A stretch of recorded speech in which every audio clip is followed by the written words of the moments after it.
अगर मैं आपसे पूछूं कि जब आप इस डायग्राम को देखते हैं, इस स्लाइड को देखते हैं, पिक्चर को देखते हैं, तो आपके मन में क्या बात आती है? जरूर कुछ ना कुछ बात तो आती होगी। कोई विचार इस चित्र को देख करके शायद आता होगा। ये यहाँ एक व्यक्ति बड़े आराम से रिलैक्स्ड होकर के अपने सामने इंटरेस्टिंग खाना वाना रखा हुआ है, लैपटॉप रखा हुआ है, बाजू में ड्रिंक्स रखे, नीचे ड्रिंक्स गिरे हुए हैं और बड़े रिलैक्स पोजीशन में खाता जा रहा, देखता जा रहा और एंजॉय कर रहा, जैसे हम बोलते हैं ना, बड़ा आनंद से ले रहा। उसके जीवन में ऐसा लगता और कोई प्राथमिकता नहीं है, बस खाओ पियो और मौज करो। कुछ ऐसा ही चित्रण हम इसमें देख सकते हैं। और क्या ये खराब है, बुरा है? नहीं, मैं ये नहीं बोल रहा हूँ। कभी कभी हमें रिलैक्सेशन की ज़रूरत है, लेकिन ये चित्र भी बताता है हमारे संसार की हालत। ज़्यादातर लोग जिनके पास बहुत कुछ है इस जीवन में एंजॉय करने के लिए, वो सोचते हैं कि हमारी प्राथमिकता, हमारा प्रायोरिटी जो है, पहली चीज़ है कि बस एंजॉय करो और किसी बात की चिंता ना करो। क्या इसी को हम जिंदगी बोलते हैं? जैसा कि आज का हमारा शीर्षक कहता है, क्या यही जिंदगी है या इसके अलावा और भी कुछ है? कि एक आदमी बस कुछ काम नहीं करता है, पैसा उसके पास है, सब कुछ है और वो आराम से जिंदगी जी रहा है। क्या उसको परमेश्वर का भय है जो वो जिंदगी इसको दिया है? ये प्रश्न है। चलिए बाइबल में से कुछ बातों को देखते हैं, ऐसे व्यक्तित्व के बारे में जो इस प्रकार की भावना, इस प्रकार के विचार रखते हैं कि जिंदगी में और कुछ नहीं है, बस मस्त रहो, कोई किसी का दुख दर्द नहीं, कोई जिम्मेदारी नहीं, अपने में जियो, खाओ पियो और मर जाओ, कल को किसने देखा है। आइडिया। तो मैं आपके लिए इसी से संबंधित पढ़ना मांगता हूं, लूका रचित सुसमाचार और उसका 12वां अध्याय। लूका उसका 12 अध्याय और उसका 19 और 19 पद नहीं, उससे पहले भी मैं पढ़ना मांगता हूं एक दृष्टांत जो यहाँ पर लिखा हुआ है 16 पद से। उसने उनसे एक दृष्टांत में कहा, किसी धनवान की भूमि में बड़ी उपज हुई। तब अपने मन में विचार करने लगा कि मैं क्या करूं, क्योंकि मेरे यहाँ जगह नहीं है जहाँ अपनी उपज इत्यादि रख सकूं। उसने अपने मन में कहा, मैं ये करूँगा, मैं अपनी बकरियाँ तोड़कर उनसे बड़ी बनाऊंगा और वहाँ अपना सामान और संपत्ति रखूंगा और अपने प्राण से कहूँगा, हे प्राण, तेरे पास बहुत वर्षों के लिए बहुत संपत्ति रखी है, चैन कर, खा पी, सुख से रह। परंतु परमेश्वर ने उससे कहा, हे मूर्ख, इसी रात तेरा प्राण अगर तुझसे ले लिया जाए, तब जो कुछ इकट्ठा किया वो किसका होगा? बहुत बहुत इंटरेस्टिंग है, वो किसका होगा? ऐसा ही वह मनुष्य भी है जो अपने लिए धन तो बटोरता है, परंतु परमेश्वर की दृष्टि में धनी नहीं है। संपत्ति की दृष्टि में, पृथ्वी की दृष्टि से, संसारिक दृष्टि से शायद वो धनी हो, लेकिन जिसको अपने प्राण की चिंता नहीं, क्या वो धनी कहलाएगा? बिल्कुल भी नहीं। और बिल्कुल सही कहा कि अगर ऐसे लस्त पस्त पढ़ करके ऐसे एंजॉय कर रहा, बोला यार खाओ पियो मजा करो, लेकिन क्या उसे पता है कि अगला एक सेकेंड, एक मिनट वो जिएगा? कुछ पता नहीं। और यही बात यहाँ पर परमेश्वर ने उससे कहा, हे मूर्ख, इसी रात यदि तेरा प्राण तुझसे ले लिया है, तब जो कुछ तूने इकट्ठा किया वो किसका होगा? इसी से संबंधित एक और हम पढ़ते हैं दृष्टांत, एक धनी मनुष्य और लाजरस के बारे में। हम देखते हैं लूका रचित सुसमाचार उसका 16वां अध्याय और उसका 19 पद। आपको शायद याद होगा इसके बारे में, 16वां अध्याय 19 पद। तब एक धनवान मनुष्य था जो बैंगनी कपड़े और मलमल पहनता और प्रतिदिन सुख विलास और धूमधाम के साथ रहता था। और लाजर नाम का एक कंगाल घावों से भरा हुआ उसकी डेवड़ी पर छोड़ दिया जाता था। और वो चाहता था कि धनवान की मेज पर की जूठन से अपना पेट भरे, और कुत्ते भी आकर उसके पाँव को चाटते थे, घावों को चाटते थे। और ऐसा हुआ कि कंगाल मर गया और स्वर्गदूतों ने उसे लेकर अब्राहम की गोद में पहुंचाया। और वो धनवान भी मरा और गाड़ा गया, और अधोलोक में उसने अपनी पीड़ा में पड़े हुए अपनी आंखें उठाई और दूर से अब्राहम की गोद में उस लाजर को देखा। ये है साहब। अब यह धनवान को तो पता नहीं था कि भाई मरने के बाद क्या होगा, कहाँ जाएंगे, क्या है। अब वो पता पड़ गया। अब वो अधोलोक में, नरक में, वहां तड़प रहा है, आग में। यहाँ पृथ्वी में तो उसने खूब एंजॉय किया, लेकिन उसने कोई चिंता किसी की नहीं की, अपने में मस्त रहा, और वो अब तड़फ रहा है। मेरे प्रियो, ऐसा ही हो सकता है यदि हम इस प्रकार के रिलैक्स मोड में, रिलैक्स अवधि में, रिलैक्स अवस्था में हम पड़े रहें, तो हमारी कहीं ऐसी हालत तो नहीं है कि हम अपने आत्मा के बारे में, अपने प्राण के बारे में, अपने अनंत जीवन के बारे में यदि हम ना सोचे, कहीं हमारा भी इस प्रकार से हाल ना हो जैसे कि ये धनवान व्यक्ति जिसके पास बैंगनी वस्त्र थे, खाने पीने की कोई कमी नहीं थी, आराम से वो जिंदगी गुजारा। लेकिन ये जिंदगी कितने समय की है? 60, 70, 80, 90, 100। उसके बाद क्या? ये सोचने वाली बात है। यदि हमारे सुनने वालों में से ऐसा कोई व्यक्ति है जो आप सुन रहे हैं और ऐसा वो सोचता है, तो वो तो बैड न्यूज़ है। लेकिन गुड न्यूज़ भी आपके लिए मैं अभी थोड़ी देर बताऊंगा। चलिए आगे बढ़ते हैं और कुछ बातों को ध्यान में रखते हैं। इससे पहले कि और मैं बाइबल की गहराई में जाऊं, पाया जाता है सबोपदेशक उसका 2 अध्याय, सबोपदेशक उसका 2 अध्याय और उसका 1 से 3 पद। यहाँ पर भी कुछ ऐसा ही व्यक्तित्व है जो सोचता है कि यार एंजॉय करो लाइफ, किसी की क्या चिंता करना, अपने में मस्त रहो, कल तो मरना ही मरना है, तो जब तक जिंदगी भैया तब तक हम रहना है ना। बाकी कल को क्या देखा, किसने देखा, कुछ अता पता नहीं है। तो ऐसे ही व्यक्तित्व यहाँ पर है।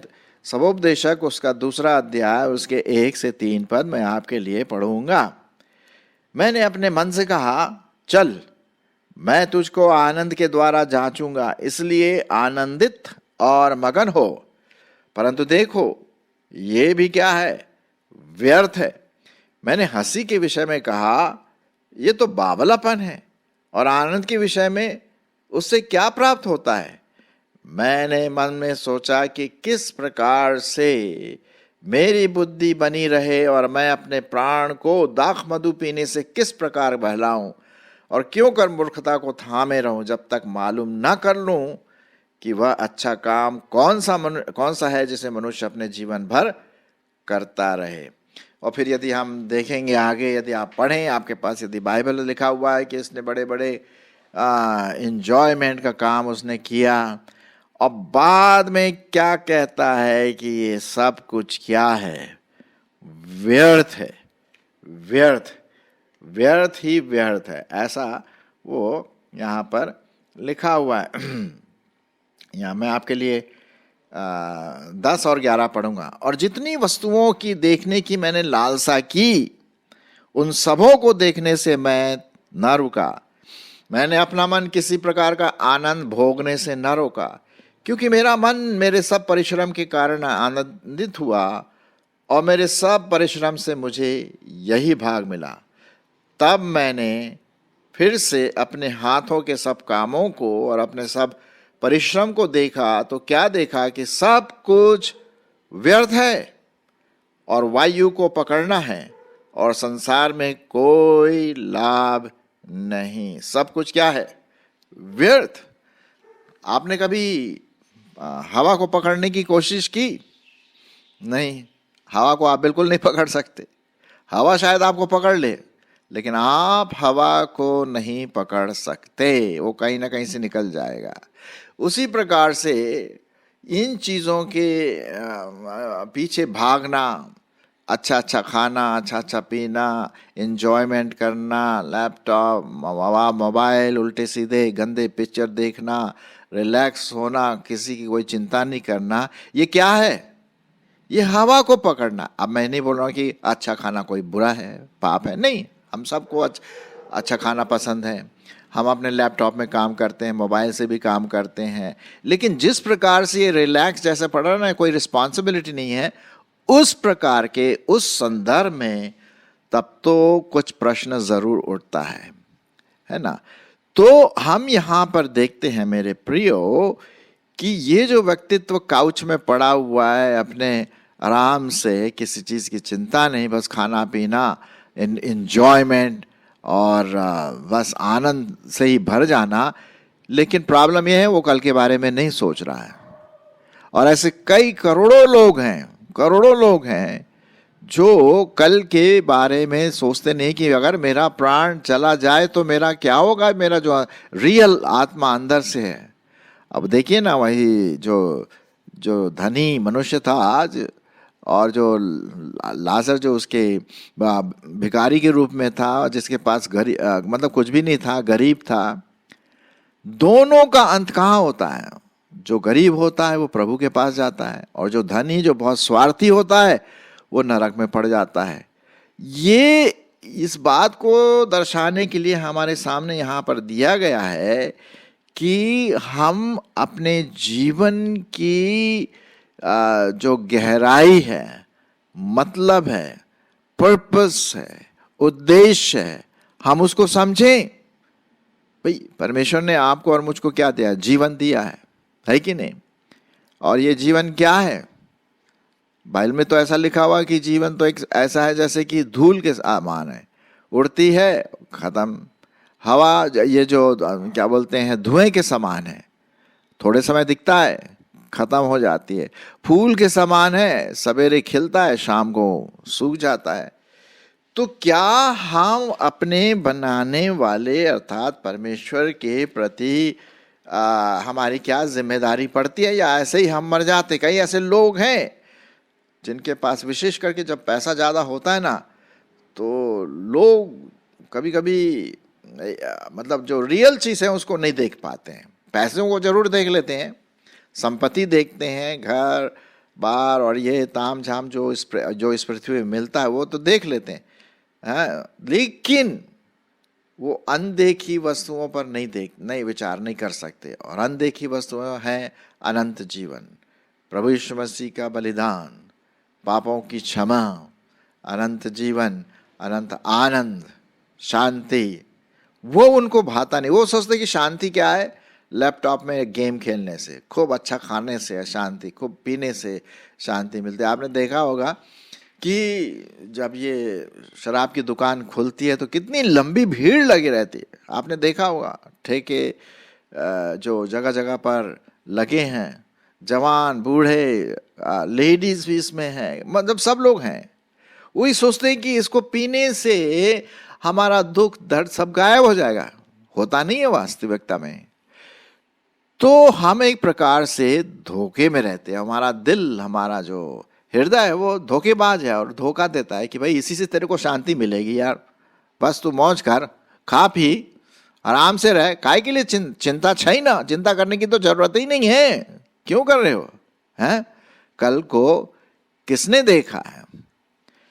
तो ये इस प्रकार की सोच विचार जब हमारे जवानों के बीच में आता है विशेष करके, तो बहुत समस्या का कारण बन सकता है।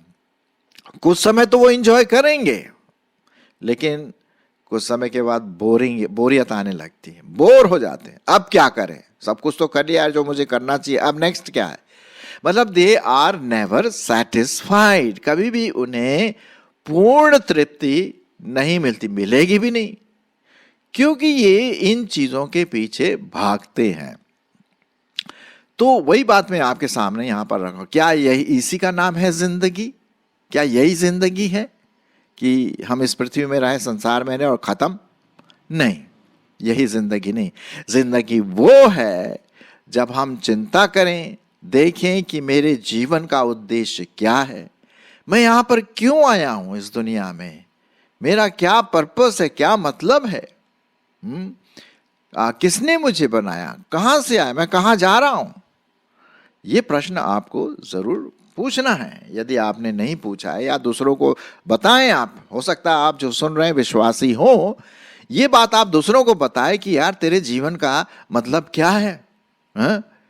कोई तेरे पास उद्देश्य है जीने का, तो आप अपने दोस्तों को भी बता सकते हैं। यदि आपने प्रभु को ग्रहण नहीं किया तो ये आपके लिए भी है, हम सबों के लिए है ना। तो प्रभु यीशु मसीह कहते हैं कि मैं इसलिए आया कि मैं जीवन दूं और अनंत जीवन दूं। इस समय का जीवन नहीं सिर्फ ये पृथ्वी में, लेकिन मृत्यु उपरांत, मरने के बाद परमेश्वर हमें अनंत जीवन देने के लिए क्षमता रखता है। इसीलिए प्रभु यीशु मसीह ने क्रूस पर अपनी जान दिया, और हमारे पापों के लिए उसने जान दिया, बलिदान किया, और फिर तीसरे दिन मुर्दों में से जी उठा। तो अब वो चाहता है, आपको बुलाता है, हमें बुलाता है। मुझे तो जब मैं 17 साल का था प्रभु ने मुझे बुलाया, और मुझे खुशी है कि आज मैं प्रभु के साथ हूँ। हाँ, ऊपर नीचे ज़रूर हो जाता है, लेकिन साधारण था, मैं प्रभु के साथ हूँ। मेरा नाम जीवन की पुस्तक में लिखा है, मेरे जीवन का उद्देश्य है। हो सकता है आप जो सुन रहे हैं आपके जीवन का उद्देश्य है दिया प्रभु यीशु मसीह में हैं, प्रभु यीशु मसीह में बने हुए हैं। हम इस व्यक्ति के समान ना बने जो बिल्कुल रिलैक्स पोजीशन में है, किसी की चिंता नहीं, उसको बस एक ही चीज है, खाओ पियो और मौज करो। ये जिंदगी नहीं है, इसके पीछे भी एक बड़ी जिंदगी है। और इसी सभोपदेशक में बहुत इंटरेस्टिंग चीज लिखी जो मैं आपके लिए पढ़ना मांगता हूँ। इससे पहले कि ये मैं पढ़ूँ, एक और बात पढ़ना मांगता हूँ। सभोपदेशक उसका 8 अध्याय और 15वां पद। सभोपदेशक उसका 8 अध्याय और 15वां पद। तब मैंने आनंद को सराहा, क्योंकि सूर्य के नीचे मनुष्य के लिए खाने पीने और आनंद करने को छोड़ और कुछ भी अच्छा नहीं, क्योंकि यही उसके जीवन भर जो परमेश्वर उसके लिए धरती पर ठहराए, उसके परिश्रम में उसके संग बना रहेगा, है ना। लेकिन उसको क्या है, बुद्धि की कमी है। बुद्धि की कमी यह है कि उसको परमेश्वर का भय नहीं पता। अब हम इस पुस्तक का अर्थात सभोपदेशक का जो आखिरी अध्याय है वो भी बहुत इम्पोर्टेंट है, जो मैं आपके लिए पढ़ूंगा। लिखा हुआ है सभोपदेशक उसका 12वां अध्याय और पहला पद। अपनी जवानी की दिनों में अपने सृजनहार को स्मरण रख, इससे पहले कि विपत्ति के दिन आए और वे जिनमें तू कहे कि मेरा मन इनमें नहीं लगता। और इससे और उसके साथ ही साथ एक जगह और लिखा हुआ है, सभोपदेशक 11 अध्याय और 10 पद और 9 पद और 10 पद। हे जवान, अपनी जवानी में आनंद कर, अपनी जवानी के दिनों में मगन रह, अपनी मनमानी कर और अपनी आंखों की दृष्टि के अनुसार चल, वरन इस बात को जान रख कि इन सब बातों के विषय में परमेश्वर तेरा न्याय करेगा। अपने मन से खेद और अपने देह से दुख दूर कर, क्योंकि लड़कपन और जवानी दोनों क्या है, व्यर्थ है। अब इसी को ध्यान में रखते हुए 12वां अध्याय और उसका आखिरी पद, आखिरी 2 पद मैं आपके सामने पढ़ना मांगता हूं।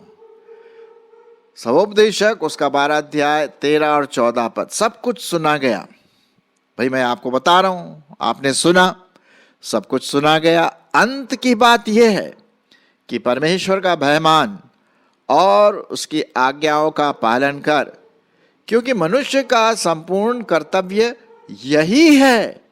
क्योंकि परमेश्वर सब कामों में और सब गुप्त बातों का, चाहे वे भली हों या बुरी, न्याय करेगा। क्या आप उस न्याय कर्ता के सामने, जज के सामने खड़े रह सकेंगे? यदि आपने प्रभु यीशु मसीह को अपने जीवन में आने दिया है, नया जीवन पाया है, पश्चाताप करके प्रभु यीशु मसीह पर विश्वास लाया है, तब तो आपके लिए बल्ले बल्ले, आप अनंत जीवन के सहभागी हैं।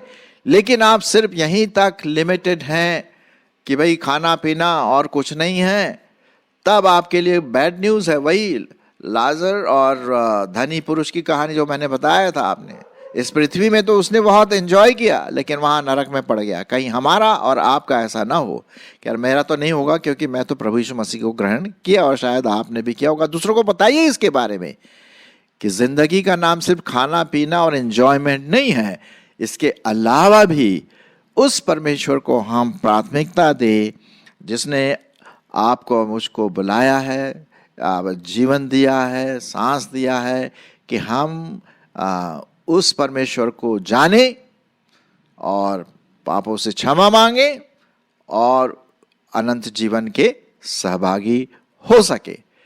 तो आपका पिक्चर इस प्रकार से नहीं होना चाहिए है। आपका पिक्चर होना चाहिए कि आप किसी उद्देश्य के साथ जी रहे हैं, आपके पास रिस्पॉन्सिबिलिटीज हैं, जिम्मेदारी हैं इस दुनिया में, और साथ ही साथ परमेश्वर से भी आप प्रेम रखते हैं और उसकी क्षमा आपके जीवन में है।